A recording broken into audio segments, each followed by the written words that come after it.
Форум был насыщен не только деловой, но и широкой культурной программой, в ходе которой участники смогли погрузиться в культурную среду Оренбурга и различных стран мира. Десятки встреч и дискуссий на самые разные темы, лекции, мастер-классы, тематические лаборатории и медийные встречи. За неделю участники успели многое.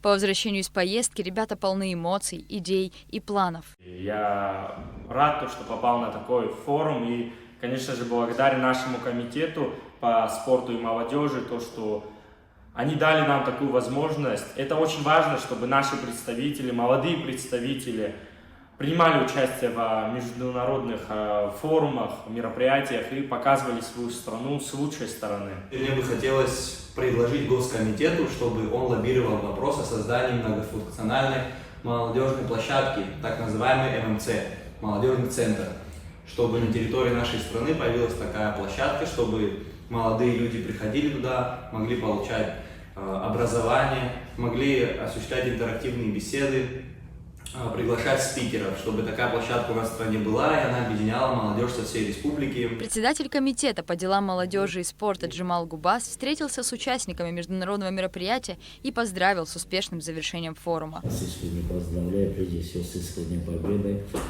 Вы настоящее наше будущее. Прежде всего, вы знаете, что мы все вместе с вами подписали меморандум для нашей страны совместно с Россией. Это самое главное, что вы сделали. Плюс, конечно, ваши результаты. И еще вы выиграли грант, который тоже впервые. Для одного из представителей Абхазии участие в форуме завершилось особенным достижением. Камук Габрава выиграл грант на реализацию своего проекта под названием «Вместе создавая будущее». Выигранная сумма составляет 300 тысяч рублей.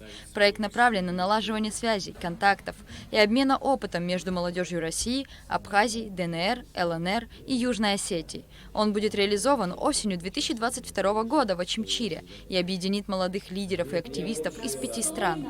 Финансовую поддержку проекту окажет Комитет по делам молодежи и спорту. В рамках форума также был подписан меморандум о взаимопонимании между Госкомитетом по делам молодежи и спорту и Российским агентством по делам молодежи.